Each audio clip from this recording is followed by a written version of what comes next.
Worry is actually a sign of misplaced trust. It shows that we're relying more on our own limited abilities than on something bigger than ourselves. And Jesus is offering us a choice. We can live in a constant state of stress and worry. Or we can choose to trust in something larger than ourselves, something that gives us a sense of peace and security. But Jesus is pointing out that worry doesn't actually change anything. It just steals your joy and your energy. There's a fundamental level of care built into the fabric of existence. Provision flows from a source beyond our own efforts. Worry isn't a solution, it's a symptom of trying to do everything on our own. Okay, so have you ever noticed how it feels like the world's just gotten so much louder?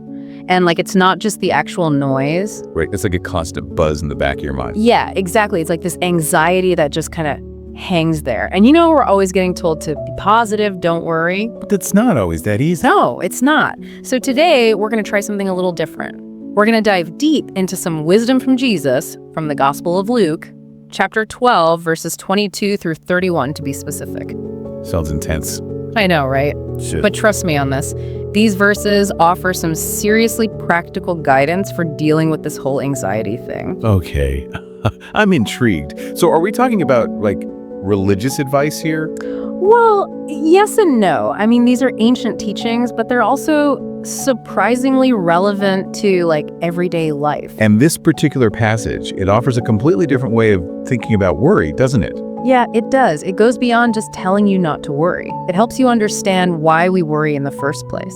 So it's not about suppression, it's about transformation. Exactly. And what really struck us when we were studying this passage was how often these powerful ideas get overlooked. Yeah, they really do. And they have the potential to bring so much peace if we just tap into them. So our goal today is pretty simple. Unpack 7 key takeaways from these verses, and then hopefully you can walk away with some practical tools for finding a little more peace in your own life. Sound good? Absolutely, let's do it. Okay, so the first teaching kind of jumps right into it, and it challenges this idea that Jesus asks, can any of you live a bit longer by worrying about it? Wow, what a powerful question. And it really cuts through the illusion, doesn't it? It does. We often act like if we just worry enough, we can somehow control things. Right. Like if I just stress about it enough, maybe I can prevent something bad from happening. Exactly. But Jesus is pointing out that worry doesn't actually change anything. It just steals your joy and your energy. And then he follows it up with another question. If you can't manage even such a small thing, why worry about the other things? It's like he's saying, look, if you can't even control your lifespan by worrying, what makes you think you can control everything else? So true. It's this realization that worry is actually a sign of misplaced trust. It shows that we're relying more on our own limited abilities than on something bigger than ourselves. And that's a huge insight. Worry isn't a solution, it's a symptom of trying to do everything on our own. I love that. Okay, so the first teaching is about recognizing the futility of worry and where it points us in terms of trust. What's the second key understanding? The second one shifts our attention to the source of provision. Jesus uses these really beautiful and simple examples of the birds and the lilies. Oh yeah, the birds who neither toil nor store up and the lilies who neither toil nor spin. Right. And they're still provided for, aren't they? They're not out there hustling and grinding and stressing about where their next meal is coming from. It's such a powerful image. And it challenges this deeply ingrained belief that we have to earn everything we receive. Totally. It's like we're conditioned to think that our value is directly tied to our productivity, our output. Yeah, and this passage is suggesting something completely different. It's saying that there's a fundamental level of care built into the fabric of existence.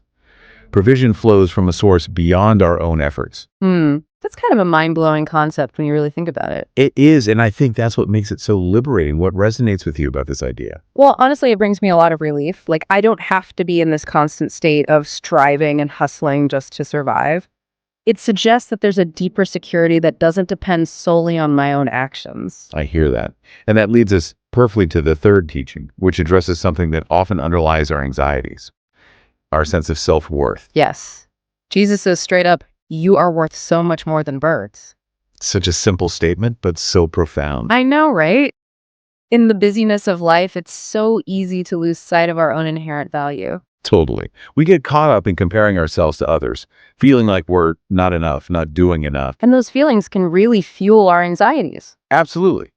But this verse is a direct counter to those feelings. It's saying, hey, you are valuable, you are loved, you are worthy simply because you exist. It's like a warm blanket on a cold day. It is.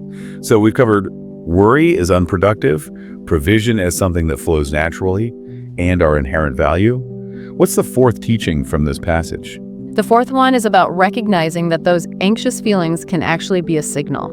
Jesus says, so don't be all upset, always concerned about what you will eat and drink. And he follows that up with, your Father knows that you need these things. So if I'm constantly stressing about my job security or my finances or whatever, it could be a sign that my focus is in the wrong place. Precisely. If you're experiencing persistent anxiety, it could be a sign that your attention has drifted away from a place of trust. Like a compass pointing in the wrong direction. Exactly. When we get hyper-focused on our immediate worries, we lose sight of the bigger picture, and we might even miss out on the support that's available to us. So it's about trusting that our needs are known and will be met. Yes, and that brings us to the fifth and really central teaching of this passage. Right, and this is the one about prioritizing something beyond our immediate needs. Jesus says, instead, be concerned with his kingdom, and he will provide you with these things. That's the core message. Yeah. Now, it can be tempting to dismiss this as some kind of vague spiritual concept. Yeah, like, oh, that's nice, but how does that help me pay my rent? Right. But what Jesus is actually talking about is aligning ourselves with a different set of values, a different way of living. So what does it actually look like to be concerned with his kingdom in practical terms? It's about orienting your life towards things like love, compassion, justice, and service. So it's not about ignoring our responsibilities. It's about shifting our focus from survival to something more meaningful. Exactly. And the promise here is that when we do that, our needs will be met as a natural byproduct. It's about trust, not about striving. I like that. Okay, so we've talked about worry, provision, worth, anxiety as a signal, and prioritizing the kingdom. What about faith? What does this passage teach us about faith? Well, the sixth teaching dives into that. After pointing out how God cares for even the wildflowers, Jesus responds to their worry by saying, what little faith you have.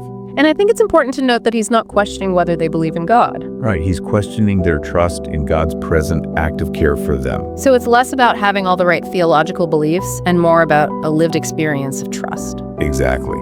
Faith in this context is about relying on a source of love and support in your day-to-day life. It's about knowing that you're not alone, that you're held and cared for. Yes, it's about having confidence that even when things are tough, you'll be okay.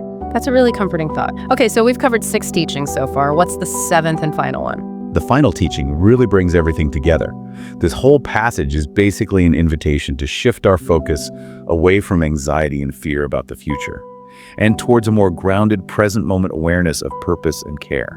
So it's about moving from a place of what if to a place of right now. Exactly. And Jesus is offering us a choice. We can live in a constant state of stress and worry, or we can choose to trust in something larger than ourselves, something that gives us a sense of peace and security. So it's not about pretending that challenges don't exist. It's about choosing where we place our attention and our trust. You got it. And that's the key takeaway from this passage. We have a choice. We can let anxiety rule our lives, or we can choose to live from a place of deeper trust. So as we wrap up this deep dive, it's clear that these teachings aren't just nice words. They're a practical guide to living a less anxious and more fulfilling life. And they remind us that our worth doesn't come from what we do or how much we control. It comes from simply being who we are. So for those listening, we encourage you to reflect on these 7 teachings. Which one speaks to you the most? Which one challenges you? And as you go about your day, ask yourself this. What would it look like to shift your energy away from striving and survival and towards a deeper trust in something bigger than yourself? Could that change how you experience the world? Could it help you find a little more peace in the midst of the chaos? We think it's worth exploring. It definitely is. Thanks for joining us on this deep dive. See you next time. Bye!